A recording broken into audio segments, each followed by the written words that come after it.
I'm sure I've mentioned how sophisticated these fuel injection systems were for their day. They really were sort of Formula One technology, Grand Prix car technology of the time. So they're quite something.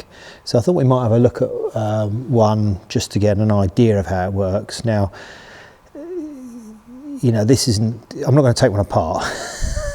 They're too complicated for that. But we'll just have a quick look at what they do and an overview of the understanding of how they work, which could be useful. So we'll have a look in here and we'll see it on the engine to begin with, which is as good a place to start as any.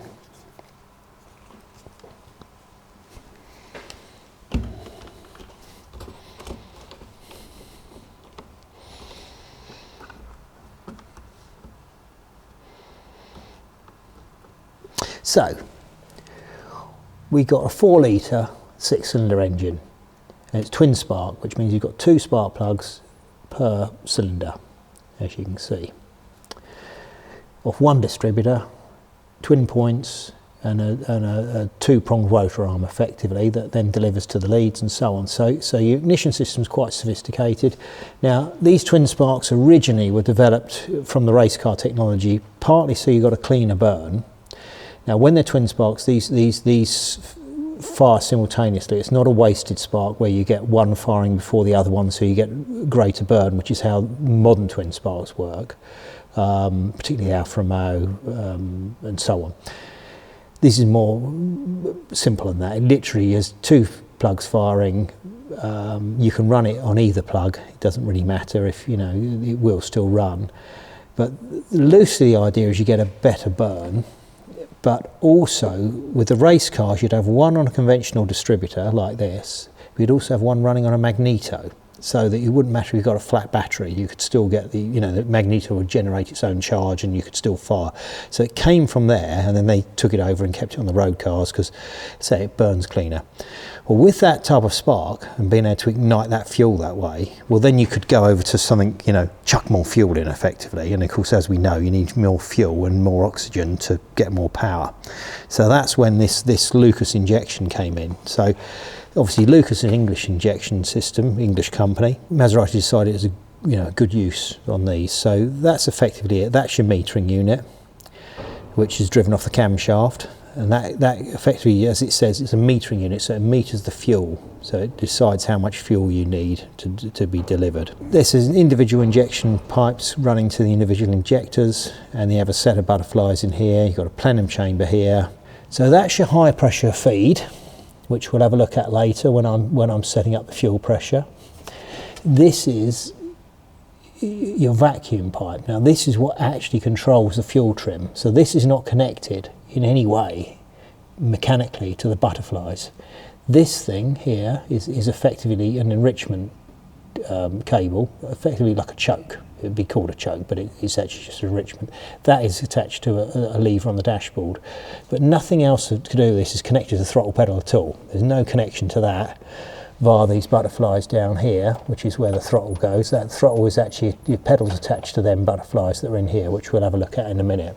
So this purely works off the manifold depression. And that decides how it should enrich and what it should do, and that alters accordingly. And of course, it's driven off of the camshaft, so of course it will as the engine revs increase, it will stay in time and then deliver the appropriate fuel mixture.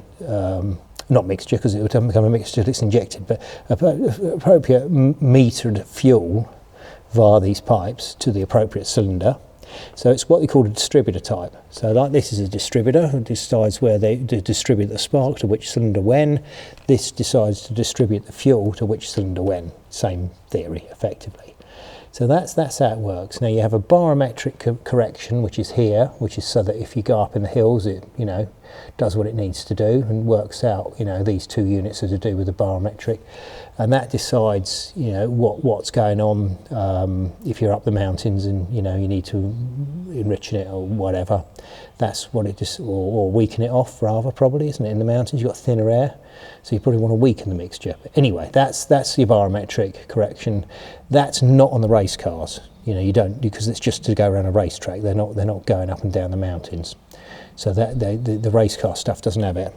And these are fitted to racing E-types, and it was developed on the D-type, but they never used it in practice. It wasn't until they brought the E-type out that they started using it, and that's what it fitted to. So that's it on the engine, on the car. Let's have a look at it on the bench. Right, we've got 2 metering units here. That's where it's driven from the camshaft. And these are the individual ports that decide, you know, where to deliver the fuel mixture to. That's your inlet for your high pressure, and that's your vacuum that goes to the manifold. So that vacuum there attaches to this one here, which we saw, didn't we, on the when we were looking at it. So effectively that goes like that, doesn't it? That all sits like that. That goes onto there like that. These are our pipes, our hoses that go to, you know, to our injectors and so on. And that's the idea of it. So this is connected via drillings that will be into here, into the induction, so into the inlet manifold. And then that one goes off to the brake servo. And then this one's a water thing to warm the manifold. So that passes water through it, but this one's the vacuum. So effectively we've got butterflies here, much like you have on a carburettor. And we can see here how when we pull the throttle up, they all open and close accordingly.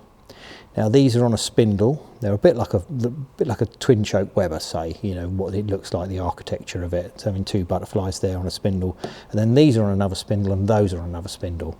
And they're all can be changed by undoing these and moving this position round. And also you can see, you can adjust the position of if you look at the butterfly there, as I move this round, you can adjust the trim of the butterflies, you know, accordingly, so you get your air correction right, your airflow as it were.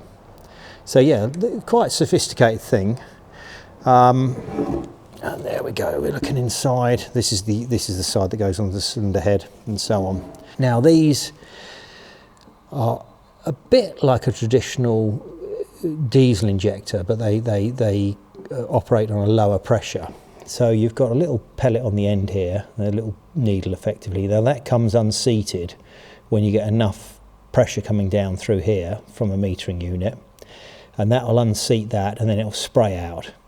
And that's much like a diesel injector works, but of course, as I say, these are at a lower pressure. These are very valuable, and you know, I've been soaking these in WD-40 for a long time, hoping that they'll revive. But these will probably have to go off for reconditioning.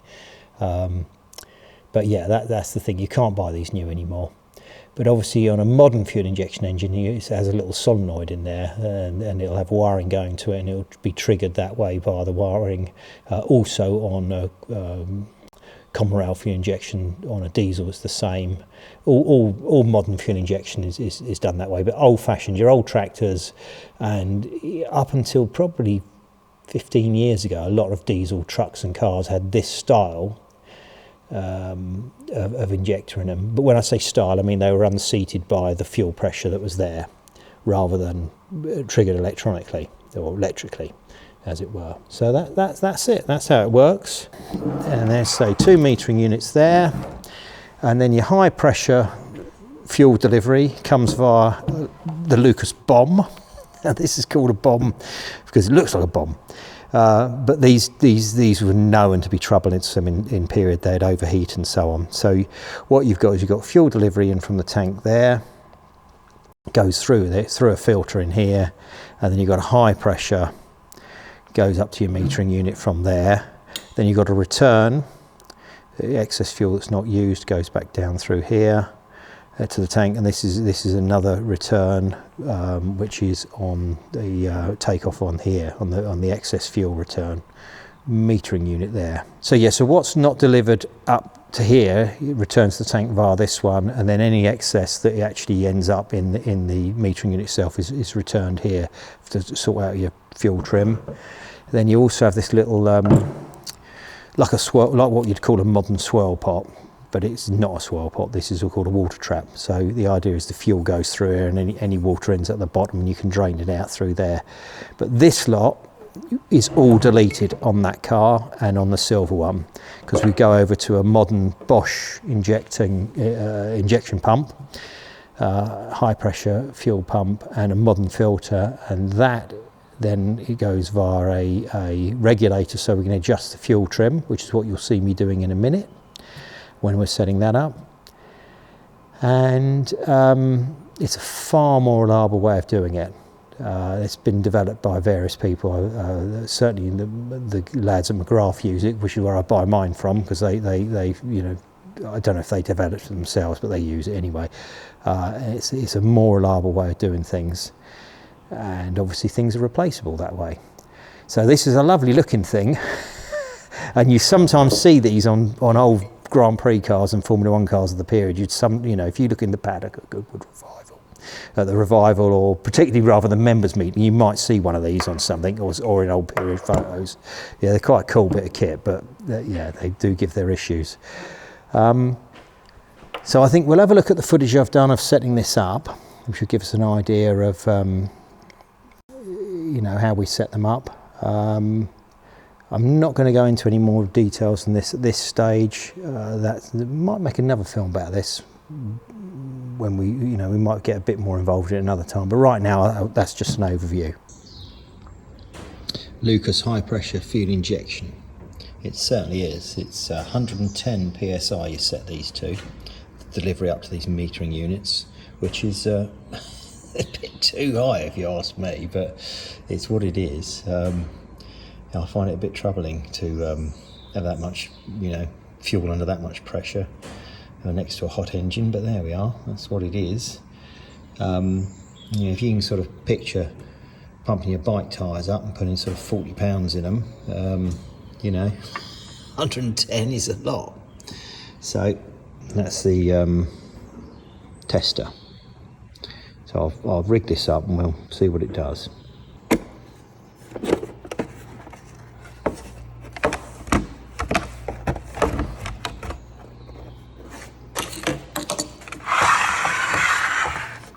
So this is your fuel pressure.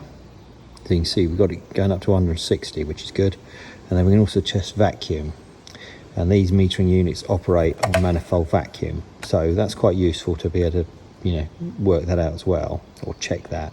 But anyway, right now we're all we're worrying about is the fuel pressure itself. So we're connect it up and see what we got. Turn it on, pressure it up, see what we got.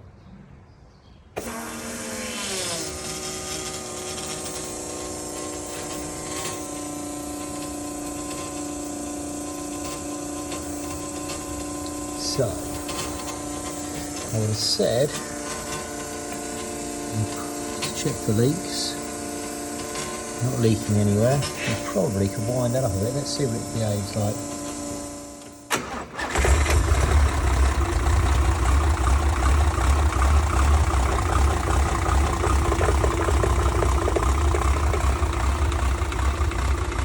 I reckon we want to wind that up a bit.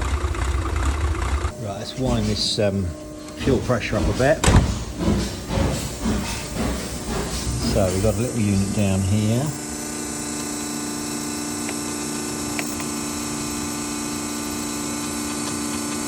There we go. We get on there, and then we should. So that's 100. How do we say 110, don't we? Okay, let's try that.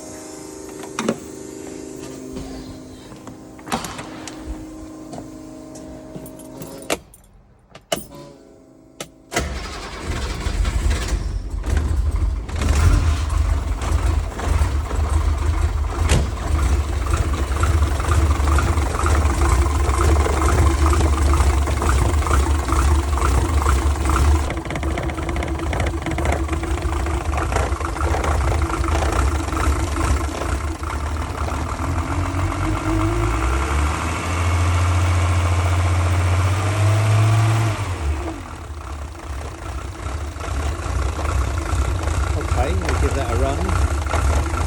We'll road test that, see what it does.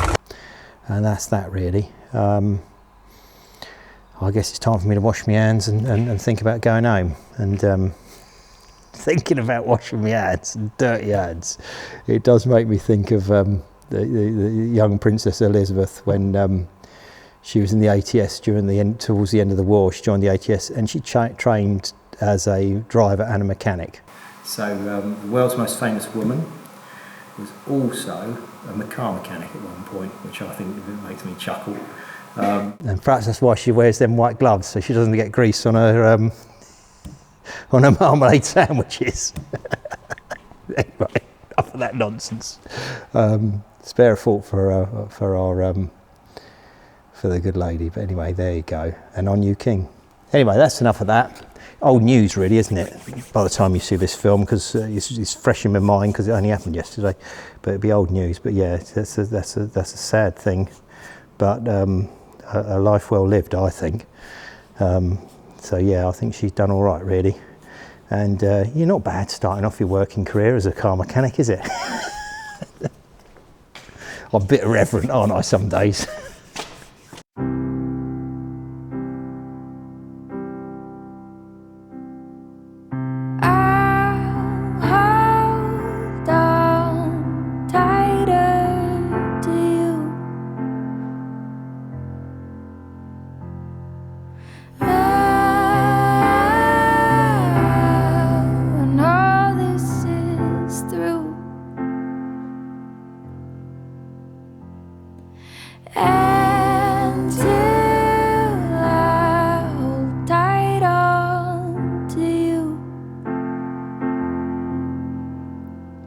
We'll just head down, carry on, 'cause what else can we do but get through? And we'll sing hallelujah, but what is that to you right now?